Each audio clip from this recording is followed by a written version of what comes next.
Alright, I guess let's begin. Hi, and welcome to Chem B41 Lab 5, the final lab of the year. Thank you guys so much for persisting with me and bearing the struggles of a COVID world. And I'm very sorry about everything that's happened, but hopefully we'll get through this together and it's going to be great and you're going to learn a lot. Alright, without further ado, let's begin. So we'll start with attendance. I've got my chat box off, so you guys don't need to respond, but I'll just see who's here and who's not based on attendance. Alright? Sorry. Rabia Khan, Niwash Lihlak, Heather Luck, Theodore Lewowski, Sarnia Mathavan, Ahmed Mohammed, Katrina Montez, Saraf Nawar, Hazika Onugba, Japneet Pandar, Makisha Salvratnam, Lakshya Shanmugalingam, Samreen Ullah, Yinfang Wang, Saad Wasifuddin, Yuxin Ixia, and Yuxin Zhang. So sorry guys, I realized that I've been saying your names wrong, and I've still probably not learned how to say your names right because we haven't met face to face. So I'm very sorry. Hopefully one day we can meet in person, and I get it right then. Right? But anyways, let's enjoy our final lab. So let's go to the next slide. Why isn't it moving? There we go. Got it to move.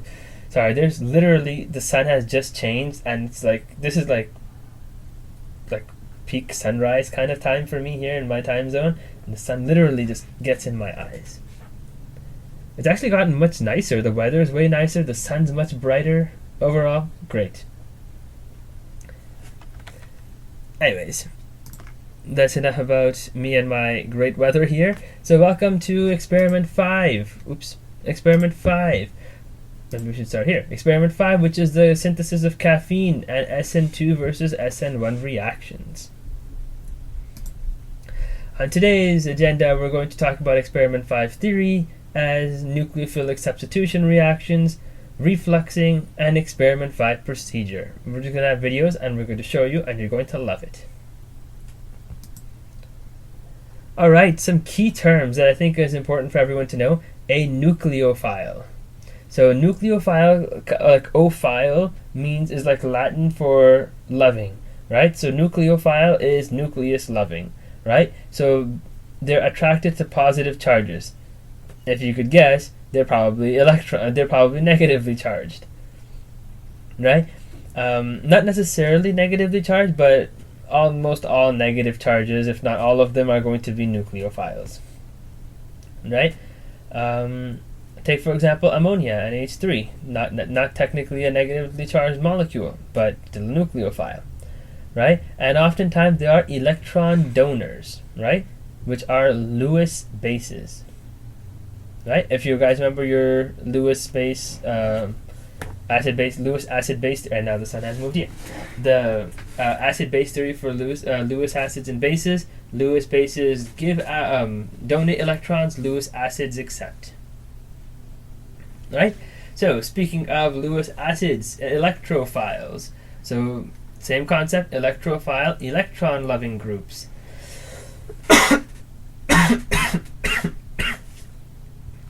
Sorry. Electron loving groups, right? And they are generally positively charged, as you could imagine. Right? So H3O+, BH3, etc. Right? And the third important key term is leaving group. A leaving group is a group that is substituted by a nucleophile in a substitution reaction. That group breaks off from the main parent molecule and goes away or does something else. It leaves, to use the simplest possible term. Alright.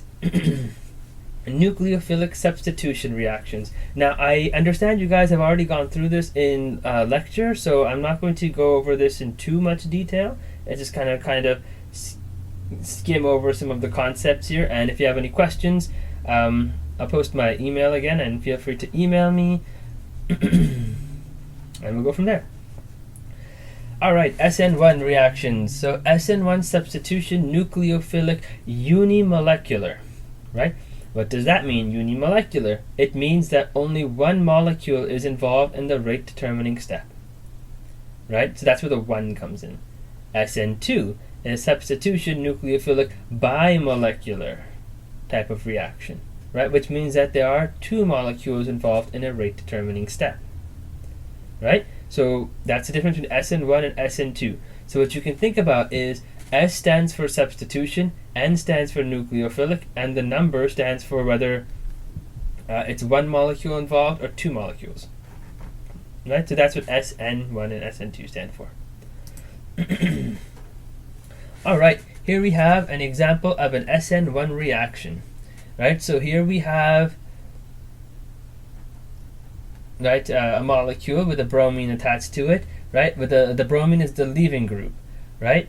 And it's a very, very slow reaction, right? And the bromine just takes the electrons here, leaving a carbocation, which then can be attacked by ethanol, right? And then which is a fast reaction, by the way, can be attacked by ethanol very quickly, and then you end up with a combined molecule. Right, you also end up with this positive charge is not going to last; it's going to pop off. Right, this is not going to be the end of the reaction, but this is kind of showing you what it is, right? And here's a question for you guys: what is the leaving group in this example? It's the group that left. So a lot of you guys are probably thinking it's the bromine, and you're right. Right. So the leaving group in 2-bromo-2-methylpropane is indeed bromine. And very simply, it leaves. That's how you know. Right? And the nucleophile attacks a carbocation. Right? So these are the 2 steps. So the first step is the leaving group leaves. The second step is the nucleophile attacks the carbocation. Right? And tertiary carbocations are the most stable for resonance reasons, which I'm pretty sure you guys have probably gone into. And back to my eyes, the sun. Alright, so here is the energy diagram of an SN1 reaction. Excuse me, 1 second.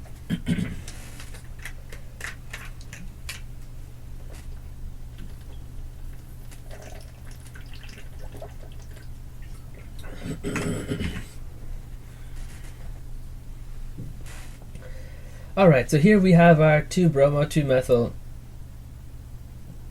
propane. I think that was the molecule's name. 2-bromo-2-methylpropane. Yep, that's right. 2-bromo-2-methylpropane. 2-bromo-2-methylpropane. There we go. Sorry. Right, so here we have our molecule, and the first thing that has to happen is our molecule has to go all the way up, and it requires energy for it to end up at this position where it can lose the bromine and form the carbocation. Remember, carbocations are not stable, so you want to leave quickly. Right? And it's this long uphill battle, which is the rate determining step. Right? And the rate of the reaction depends only on the substrate and not the nucleophile, because if you look at the reaction mechanism again, right, this is a very slow step that's super fast. I mean, technically speaking, they both take up some amount of time, but because this is so much slower than this, if you were to try and quantify it, you're going to end up with like 0% in like change with this. It's so much faster, like million times faster or something. Right? But it takes a lot of energy to pump that bromine out, right? So to get rid of the nucleophile.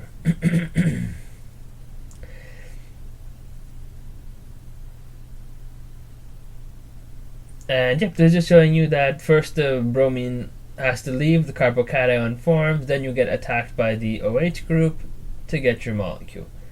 Here instead of an ethanol, it's just in an acidic condition, but sure, same concept, right? I hope that's clear. It's very simple.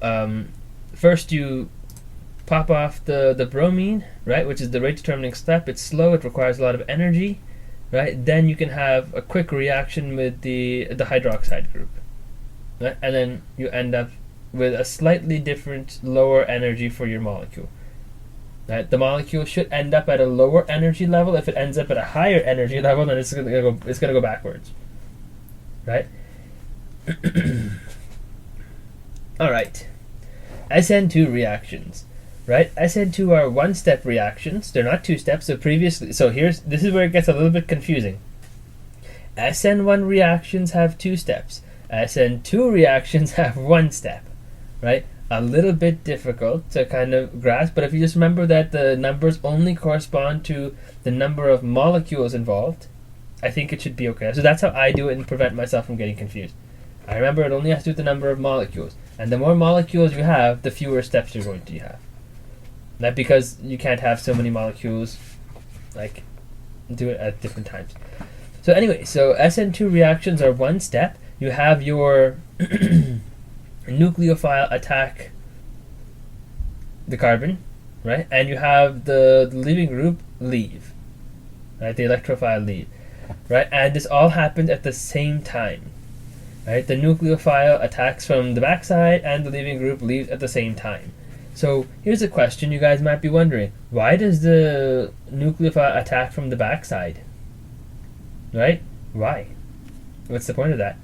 Well, this is a concept called steric hindrance, right? The bromine, although not shown here, is actually much bigger than the hydrogens. So if you were to think about the overall structure, so if these are like three hydrogens, right? And you have like the fourth one over here, right? This bromine is gigantic, whereas the space from these carbons is much less. Like they're tiny hydrogens that are attached versus a giant bromine. Not only that, the bromine is going to be slightly negatively charged. It has a higher electronegativity, and so it's going to repel the OH group. Right? Couple of things there. Right? And again, for SN2, there will be no intermediaries formed. So what will the energy diagram look like?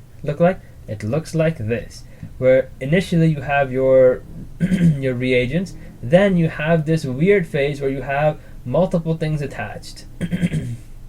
Right? And you have the OH on the one side, the Br on the other. Both of them are slightly negatively charged, right? And eventually your reaction will continue with the bromine popping off and the hydroxide group staying on, right, to form methanol. Right? So you might be thinking, what are the main differences between SN1 and SN2? Or even if you're not thinking, you're probably reading it, because I think that's the question is, right? What is the main difference? Yes. Right? So so a couple of differences regarding their energy diagram, because we can see it clearly on the board here, right? We can see number one, the SN2 reaction only has one hump.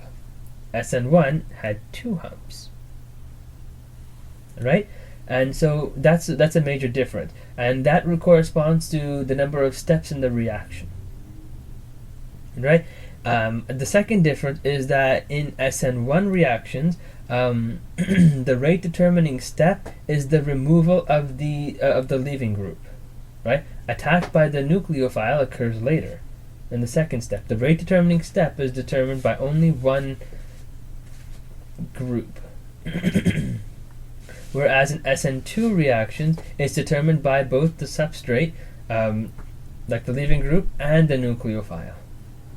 Right? So both of them play a role. So those are some of the differences. Alright, what are we going to be doing in this cool lab? Well, we are going to be doing, we're going to be converting theobromine to caffeine via an SN2 reaction. So you're thinking, SN2, one step, no intermediary. You're right. That's indeed correct. Right? So first of all, theobromine is deprotonated using an oxygen, a methoxy group. Right? Using a methoxy group. Right? Forming a strong base, a nucleophile. And if you're wondering, yes, I haven't actually prepared for this lab per se. I've done it before, so that's why I haven't done it. But anyway, so you have the methoxy group that attacks the theobromine. Right? Which results in the removal of the iodine.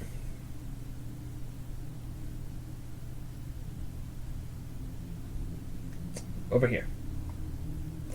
Right? So methyl iodine will lose its iodine because, okay, so this is an SN2 reaction. I'm not sure if I'm overcomplicating this because you guys already have studied this. Makes sense to you, right? And then I don't have to try and explain it so quickly. So what's going to happen is you have theobromine, right? And what you want to do in order to get caffeine is you want hydrogen. That's pretty much all you want to do here, right? And then you have caffeine. So how are you going to get rid of this hydrogen? You're going to get a methoxy group to convert the theobromine into a very strong nucleophile, right? And it's interesting that the nucleophile is actually the compound we want. So this is a little bit about the creativity that chemistry can allow for, right? So the nucleophile is the compound we want. So the methoxy group attacks the hydrogen and takes it, giving so the electrons go to the nitrogen, making it negatively charged. If you have sodium ions, because the methoxy group came from somewhere, right? So let's say it's a sodium methoxy you've added, right? The sodium would be attracted to the negatively charged nitrogen, negatively charged. It's going to attack the carbon in methyl iodide, attack the carbon in methyl iodide, and this is the actual reaction we're talking about. That is the SN2 reaction, right? And the iodine pops off. This is not the SN2 reaction, this theobromine to caffeine. That's not the SN2 reaction. The SN2 reaction is the conversion of this intermediary or this ionized theobromine into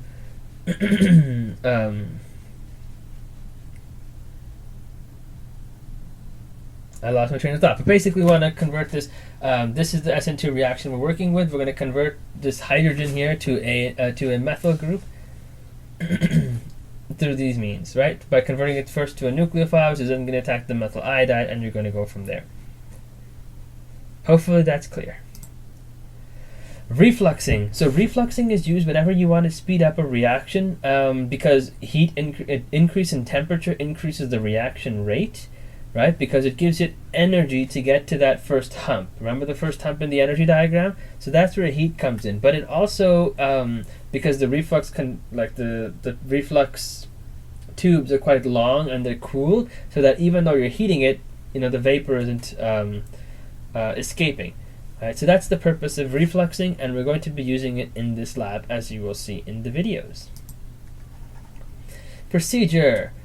Alright, so we're going to see the procedure, but we'll talk about it here in just for a minute. So you're going to get a 50 ml round bottom flask, add boiling tips, and you don't add the boiling tips and put it on a hot plate.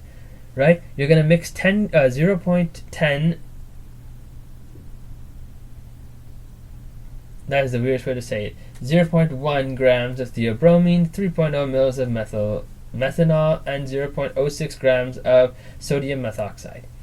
Right? So these are going to be your three compounds. You're going to mix them together.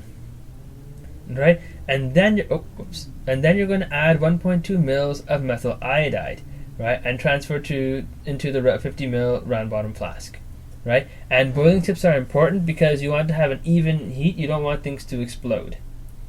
So here's a question for some of you guys.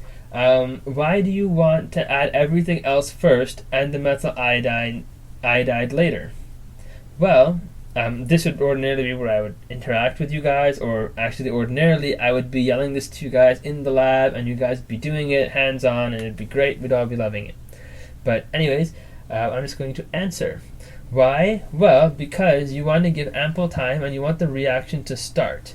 Right, so you need the methoxy group present in order to ionize the theobromine, right, which is then going to attack the methyl iodide. Right, so you want to have it ready beforehand. Right? And you don't want the methyl iodide to start to become attacked by the sodium methoxide or anything like this.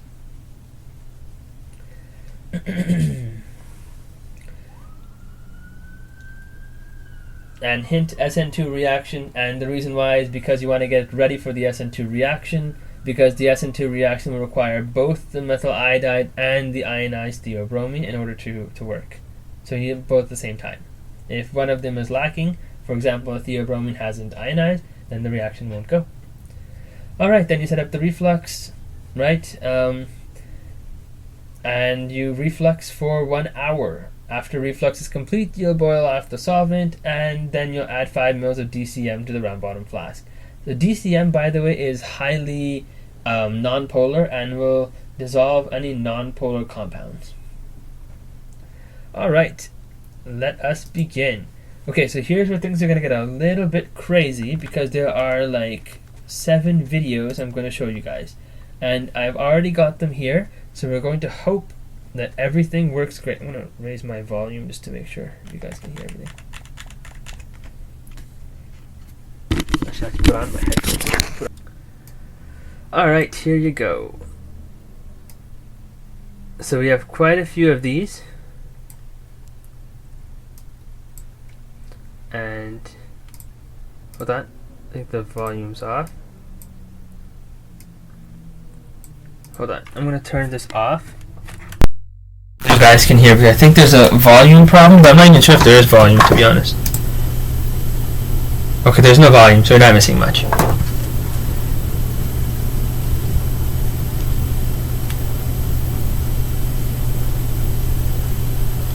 So it's just showing you all of the compounds, the glassware, all that sort of stuff.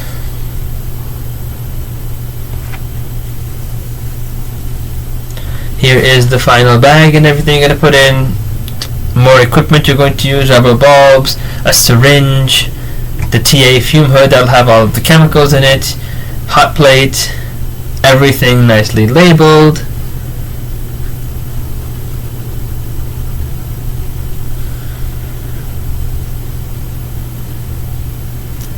This is the weighing scales, the analytical balance. So 0.06 grams, you're probably going to want to use an analytical balance for that.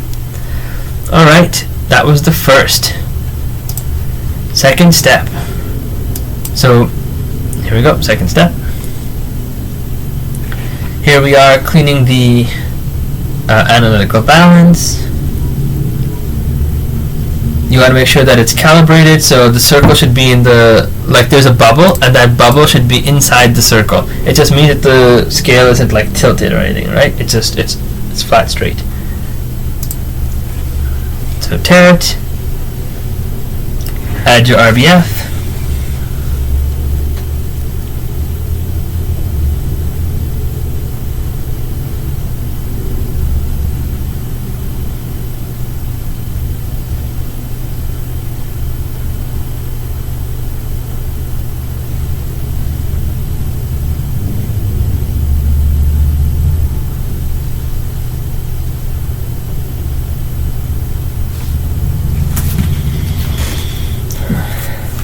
You're going to weigh your compounds. Hold on a second. I think for this portion, I don't particularly need to have my thing on, so I'm just going to turn off my... Actually, I might as well just... Why didn't I give it to you guys full screen? There you go. Sorry, you guys didn't see it full screen before.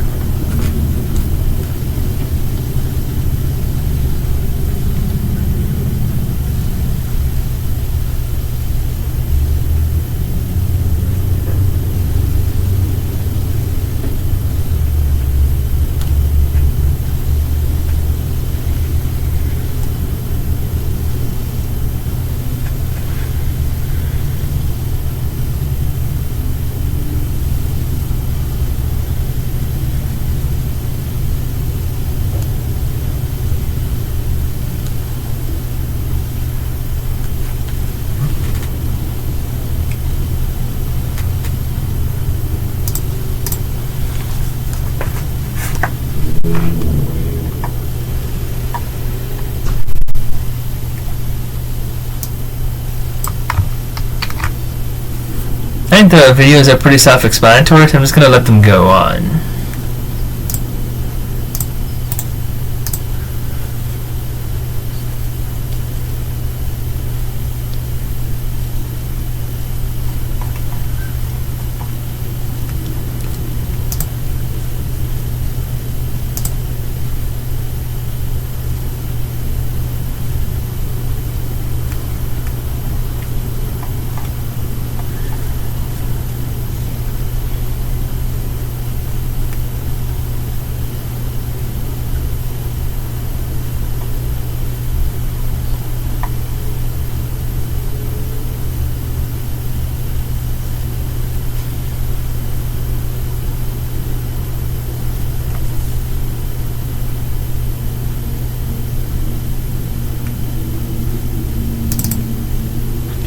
Alright, so that was weighing all of your compounds.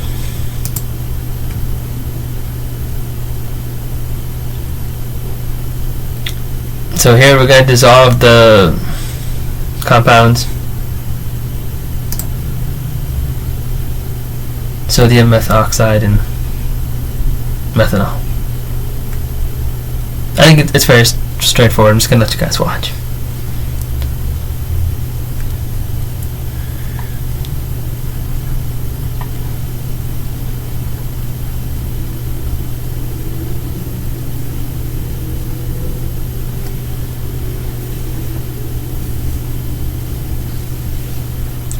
Remember the meniscus, you gotta make sure at the bottom of the meniscus is what matches, right?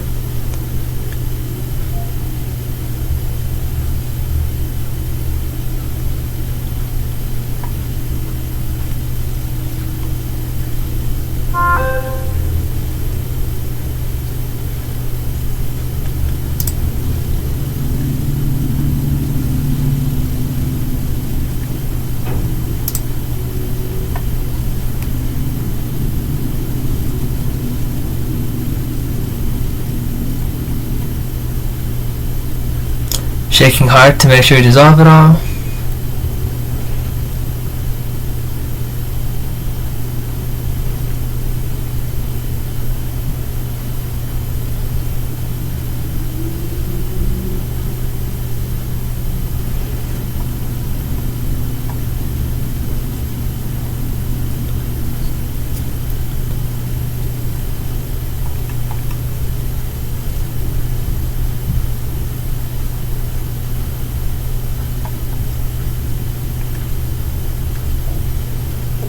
So we're adding every portion of that to the round bottom flask. So the sodium methoxide has been dissolved in methanol and transferred to the RBF.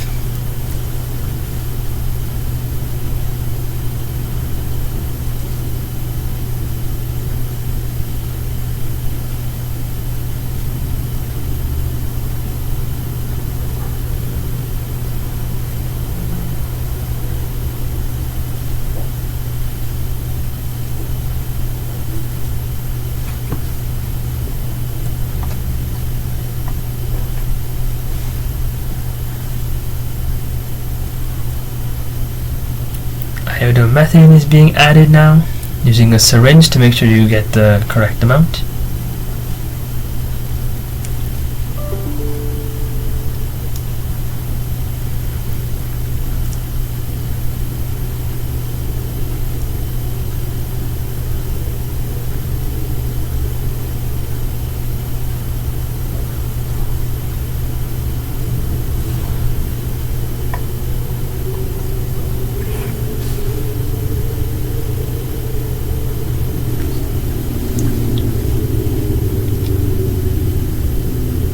Right, so making sure to gather 0.6 ml exactly.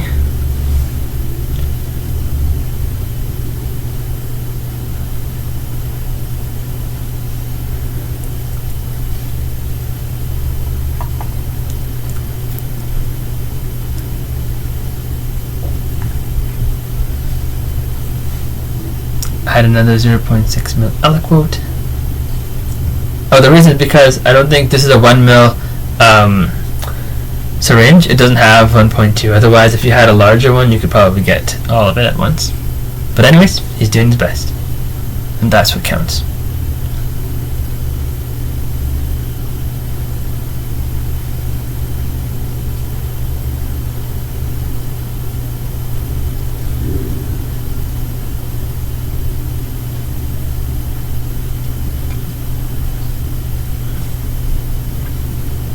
Boiling tips.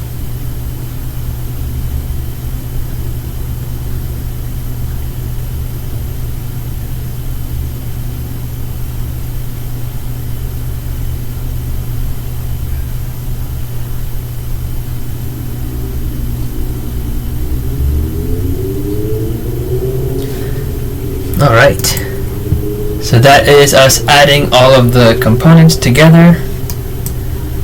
Time for reflux.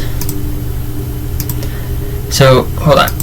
So they're showing you that they added the grease around these things because students often forget to add the grease, and when they do that, then the round bottom flask will get stuck to the components and then it'll break. So they'll actually put the grease inside this syringe, and they're going to add it from there. Super cool idea. I would just use my gloved finger and just go around it once, but pea drop size.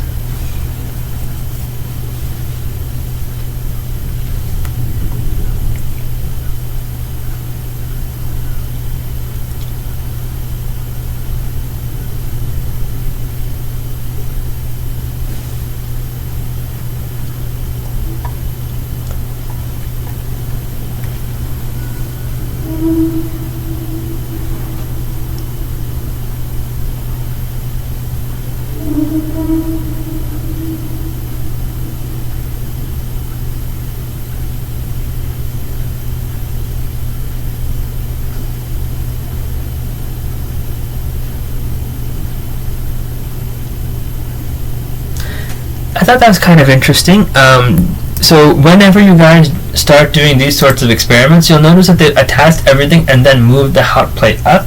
So that is a good way to do it. That's how I would recommend you guys do it. Also, make sure to clamp the round bottom flask and anything that attaches to it at the point of attachment, otherwise things could break.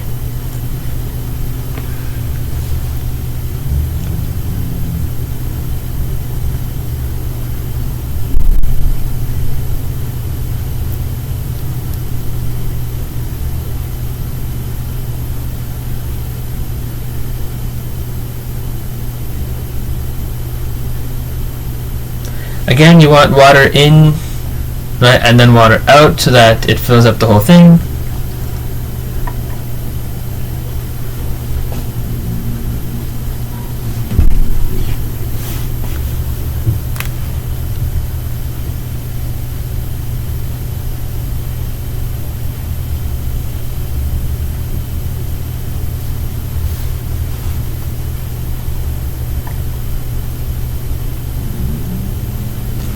What's going on? You have your condenser, tubing.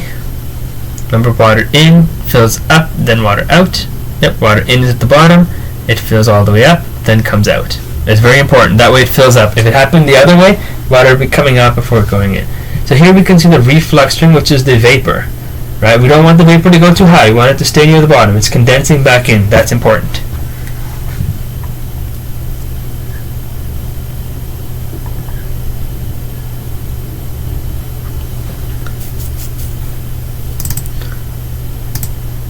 Alright, next up, boiling off the methanol. Okay, so once the reaction is done, you want to get rid of the methanol. So 1 hour of reflux is now complete.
Alright, then you remove this, now all the solvent is gone. You can really easily check.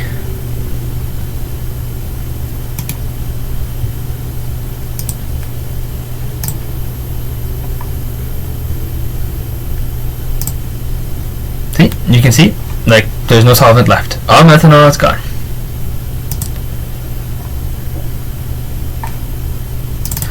Now that the methanol is gone, we go to the next step, which is reconstitution and extraction. So we're going to use DCM for that purpose. DCM actually is very volatile. I think its boiling point is like 30 degrees Celsius, something like that. So I mean, just leave some DCM on the thing on the counter, it will evaporate. So it's very easy to get rid of. Hold on, let me check to make sure I'm saying that right. DCM doesn't evaporate, does it? It does, yeah, okay, it does. It's about 40 degrees, though, not 30. There we go.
We're going to add it to a separatory funnel so we can separate the aqueous layer from the organic.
I kind of want to focus here for everyone. Look at the way they grip it. Gripping it with two hands all the time, making sure to cover the cap, very important.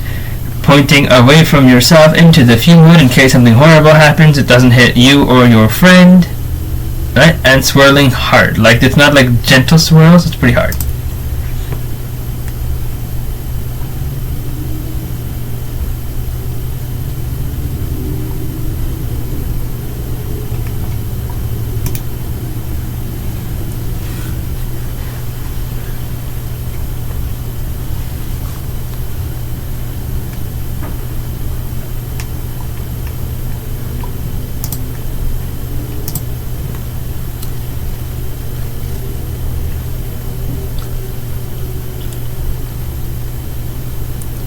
Now just let it settle.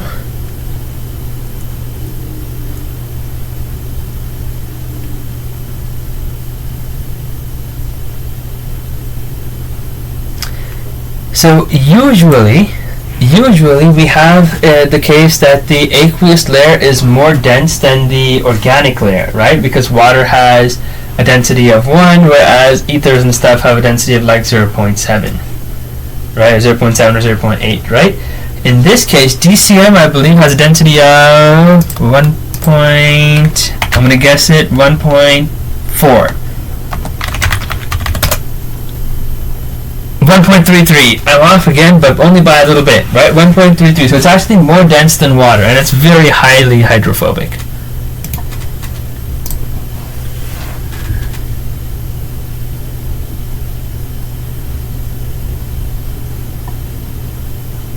Right, so anyway, so the organic phase is on the bottom, very cloudy.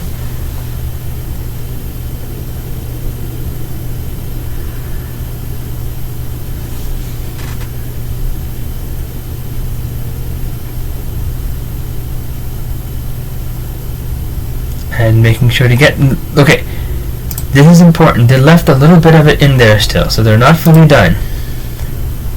Right? So they're going to add a little bit more DCM.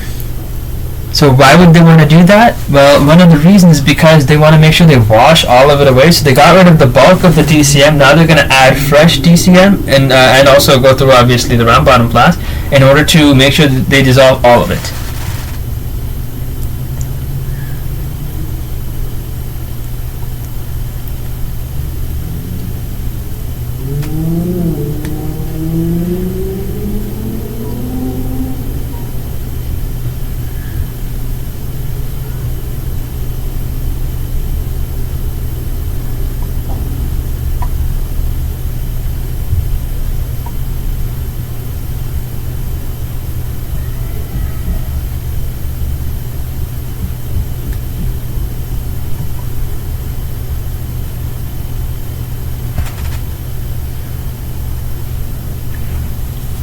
If you guys do analytical chemistry, you'll see why 3 washes are used, right? There's like this really great experiment they do with, I think, grape juice or something like that, and it makes a lot of sense. After 3 washes, you can see that you've removed over 99%.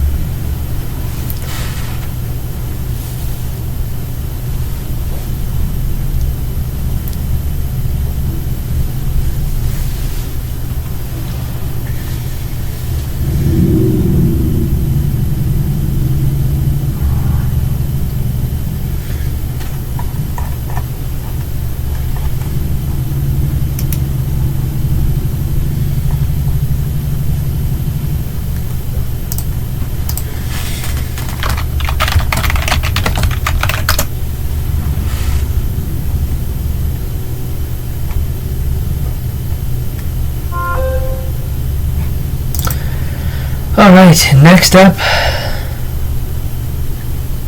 Uh-oh. Oh no. Okay, good, we're good.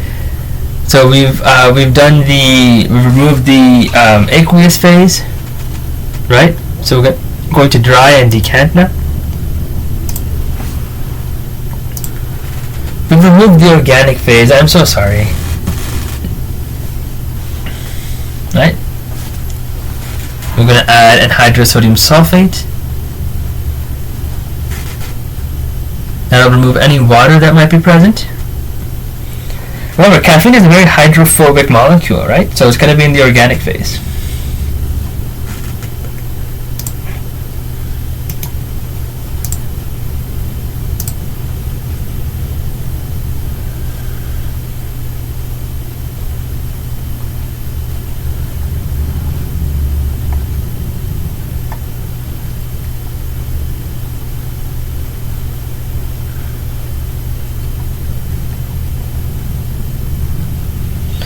Once it's done, the dried amount, you put it onto the pre-weighed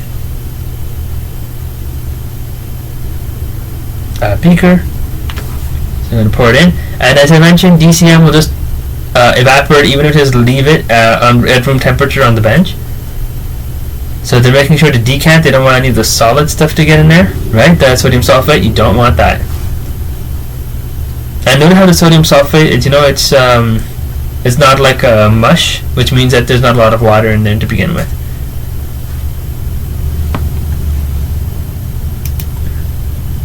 Boiling tips, because they don't want to just leave it.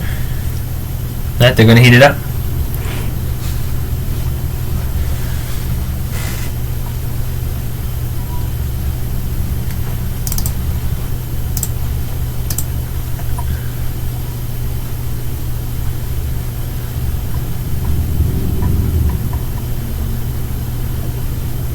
Sorry.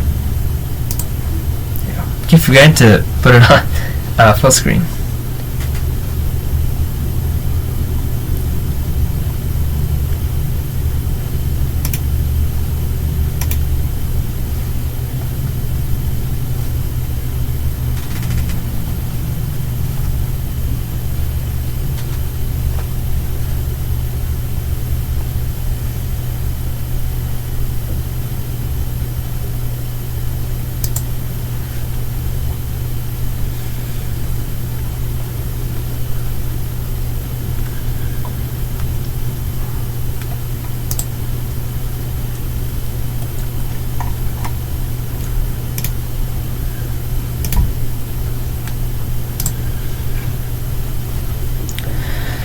Alright, everything is nice and dry.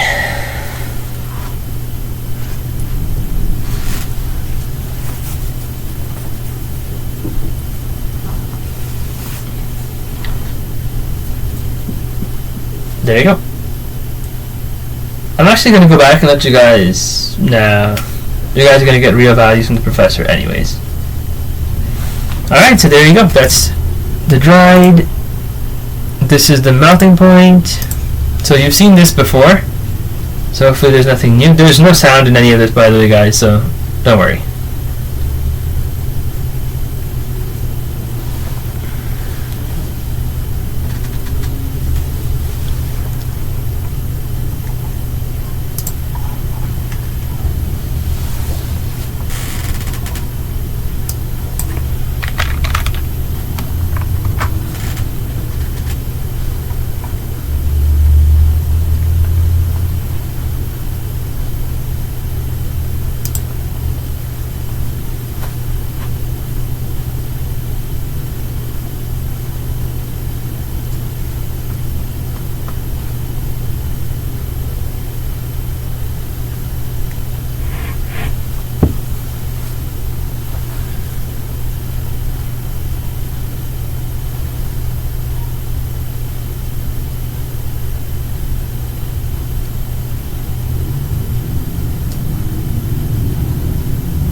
There you go, melting point. Feel free to write it down.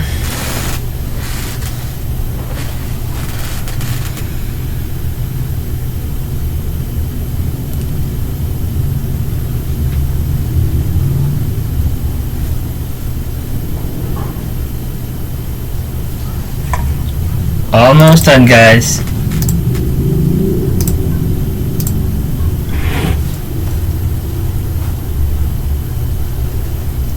Cleaning up. Maybe I should put my camera back on.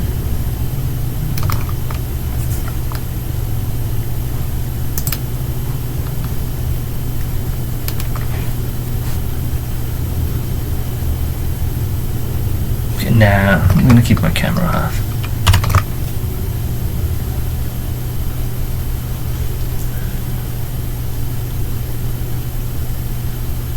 Alright, all done.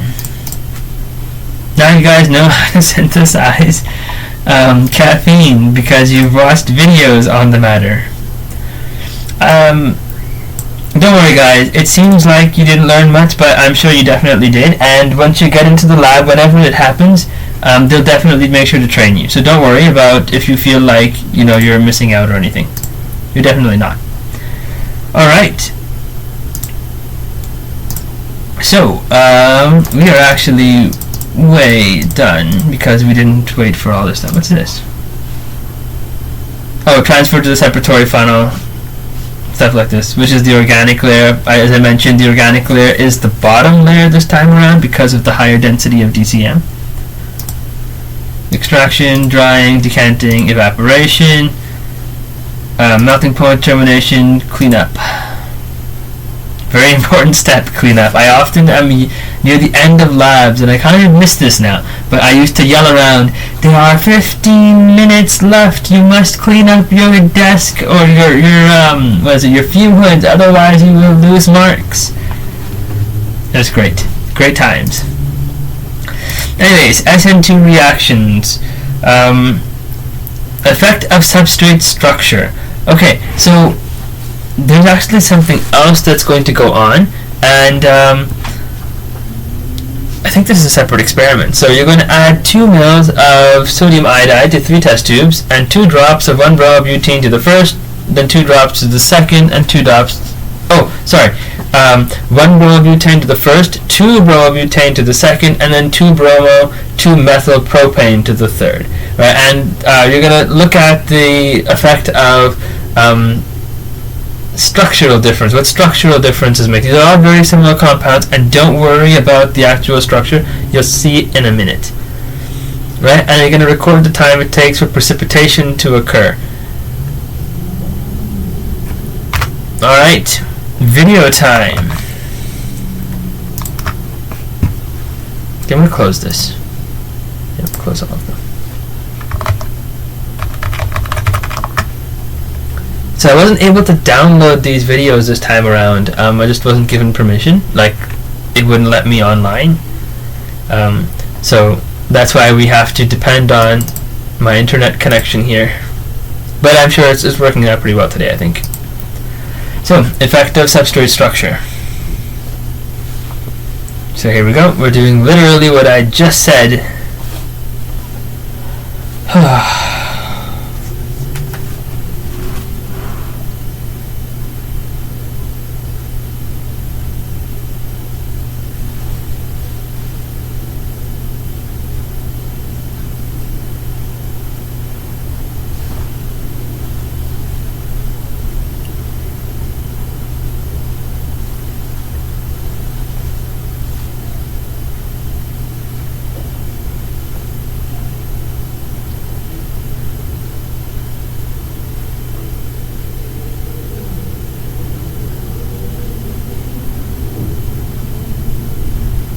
Yeah, and make sure there are no air bubbles because air can react.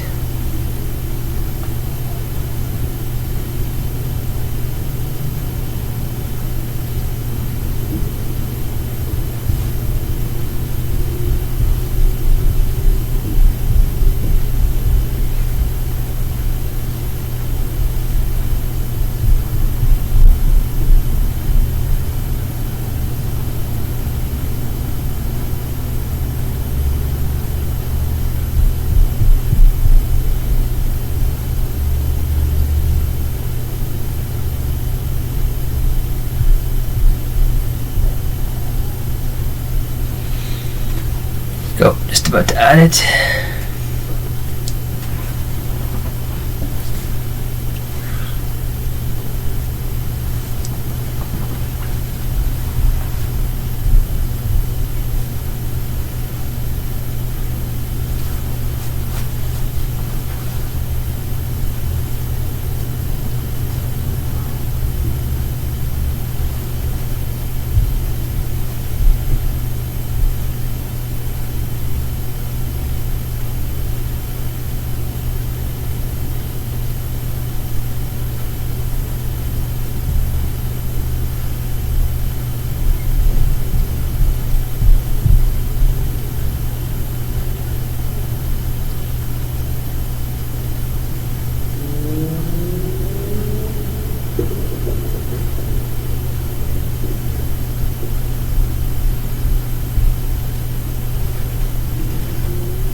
Alright. 2 bromo, 1 bromo, 2 bromo, 2 bromo propane.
Excellent pipetting skills being used.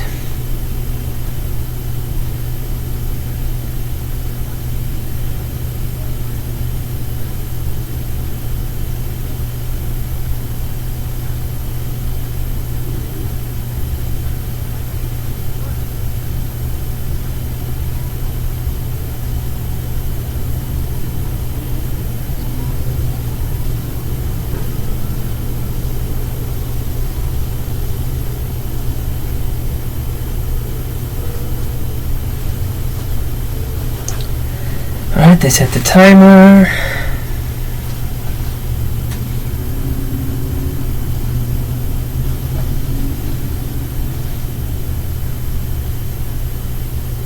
Alright, observations. So 1-bromobutane, pretty cloudy. Alright, reaction has occurred. You can see the precipitate, you guys see it? Floating in there? Okay, if you don't see it, I can tell you. 2-bromobutane, didn't happen, pretty clear. 2-bromomethylpropane, still didn't happen. Right, so the reaction wasn't able to go on.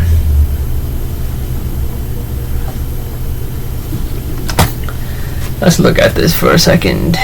What does it say? Part 1, effects of substrate structure. 2 mils of that, solution cloudy after 3 minutes, precipitation observed after 4.5 minutes. So maybe something you guys might want to write down.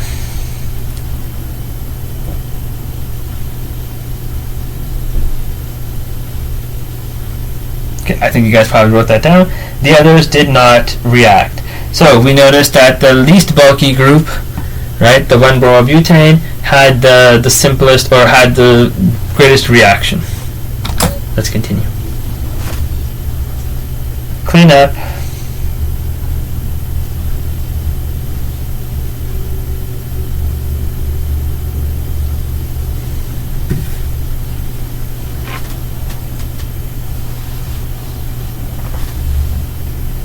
Liquid goes into liquid waste, solids go into solid waste.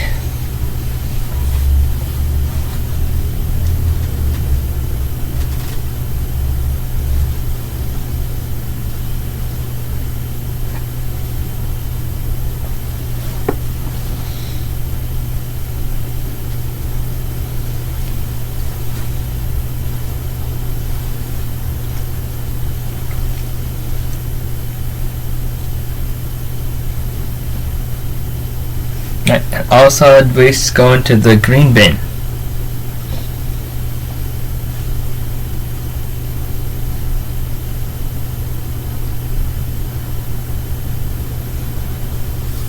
And halogenated wastes go to the halogen waste container. Excellent, and gloves go in the gloves bin. Alright. Back to our presentation. I'm just going to keep my camera off because there are so many videos and stuff that I don't think I even need to be shown. Anyways, next up, effective steric hindrance. So we looked at structure, now we're looking at steric hindrance.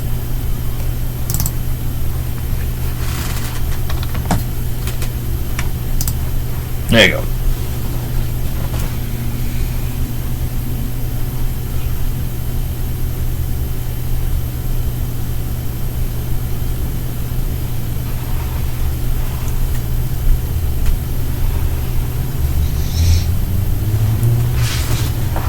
Same concept as before.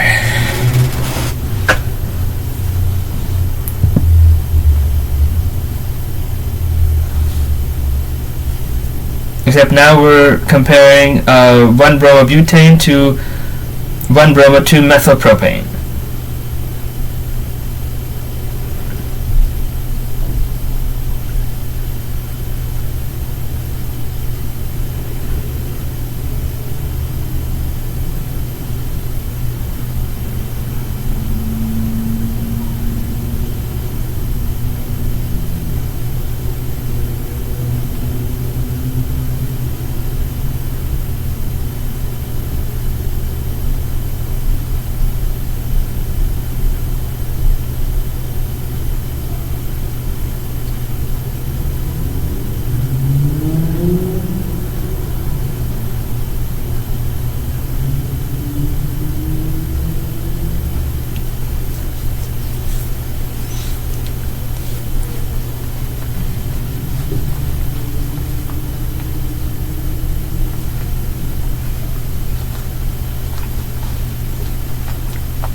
So here's adding to the 1-bromobutane.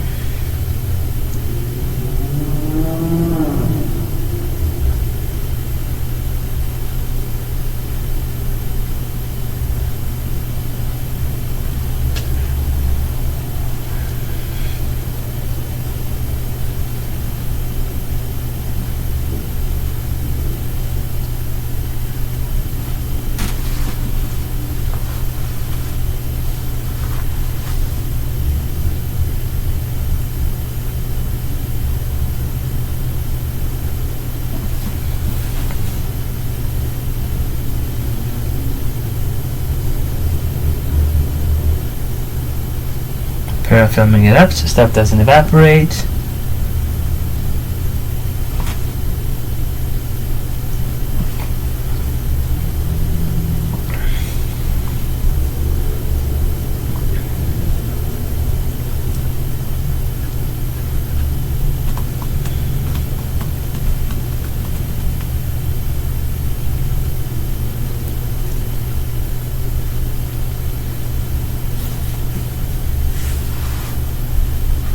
Alright, observation. So the 1-bromobutane, you can see that it has some precipitate.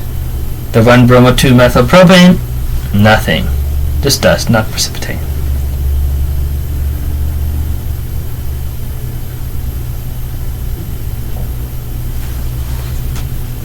And we'll pause here for a second.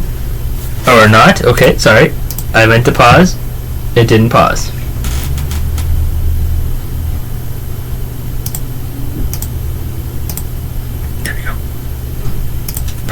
There you go. So 2.5 minutes became cloudy, 4 minutes precipitate. I'll give you guys a couple seconds to write that down or take a picture. Alright. Next up, we're going to look at the effect of leaving groups. So what happens if you have different leaving groups? I'm not even going to go back to the slide, that's what the next step is.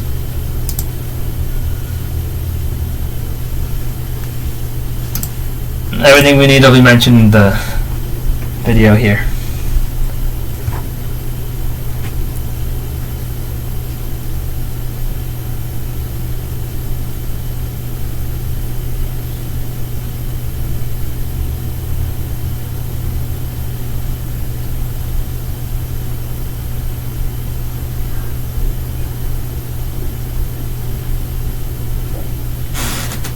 So here they're just draining everything.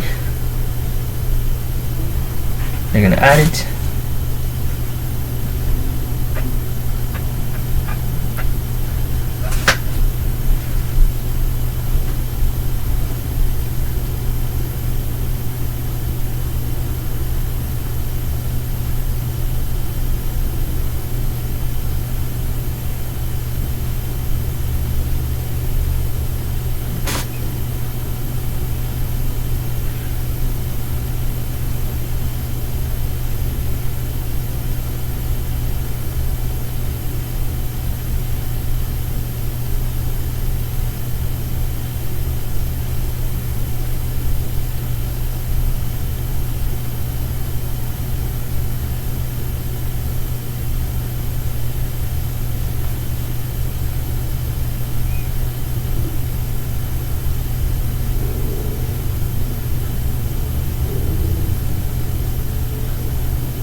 Start the timer.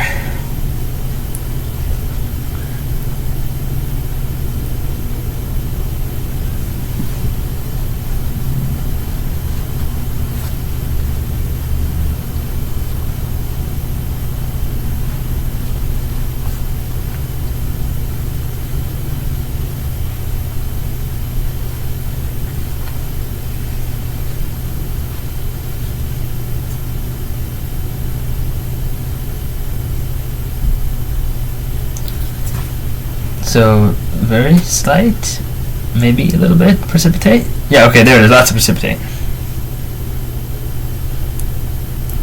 And nothing.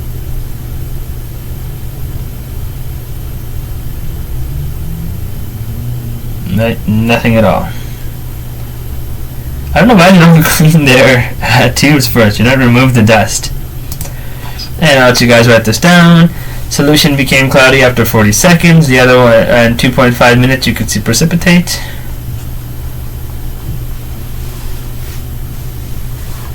And I'll give you guys a couple seconds. Feel free to take a print screen or whatever. Alright, next up.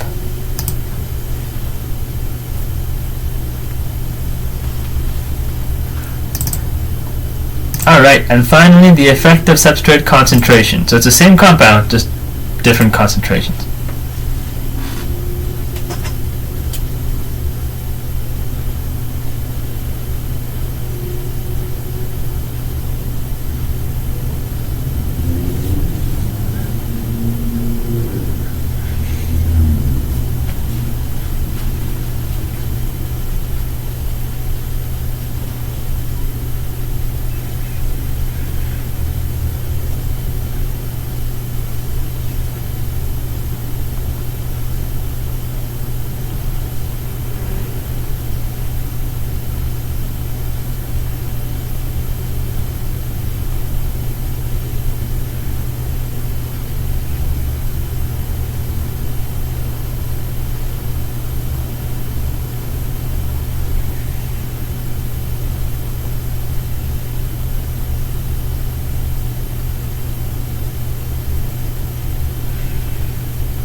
A little bit cloudy.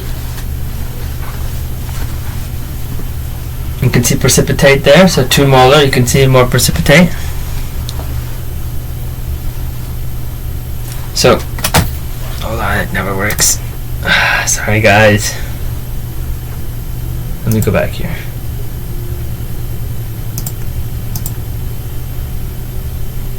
There we go, that's what we want to see.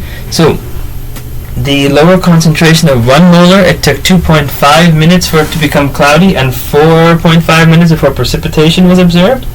Whereas for the 2 molar, it took 1.5 minutes for a solution to become cloudy and 3.5 minutes for precipitation. So, as you would have probably guessed, increased concentration, increased reaction.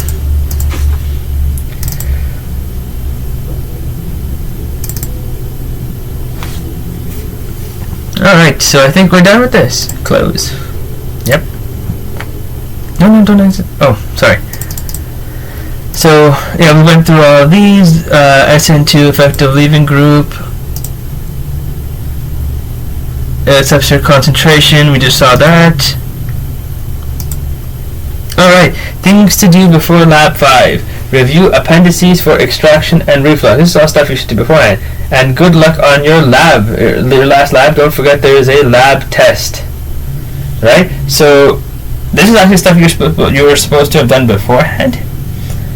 Right? But I'm sure you've done it. And the most interesting thing here, I think, is that there is a lab test. Right? And I will get you guys information on the lab test in a little while. But yes, indeed, there is a lab test. Right? And before you go, there's something I need to tell you. A message from the professor.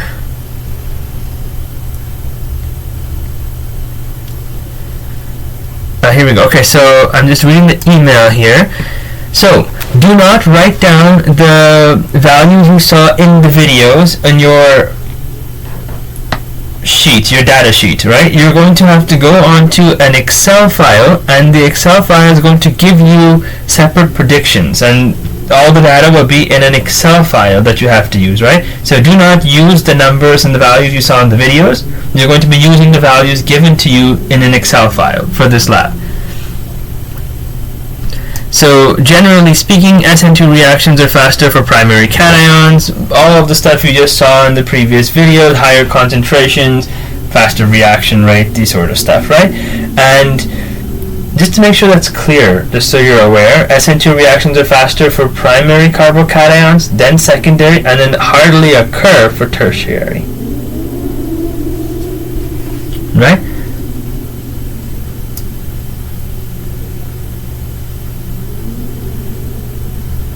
And so I'm not supposed to give you guys any more things so that you can make your own predictions for the set of molecules that you will be given. Alright, so here's what's going to happen. You're going to get a data sheet, and in that data sheet you're going to have to make predictions. One thing that is missing here is your breakout groups question. Oops. Let's make it now.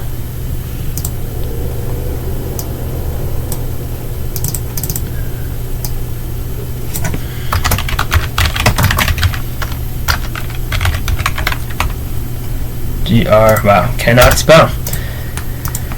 And your question will be, what is the difference between SN1 and SN2 reactions?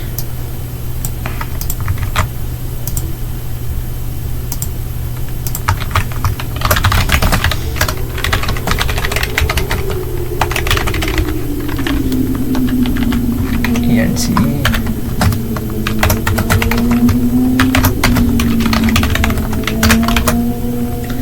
Right, so you're going to go into your breakout groups, and then I'm going to give you guys about 5 minutes, then you're going to email me. So hopefully that works.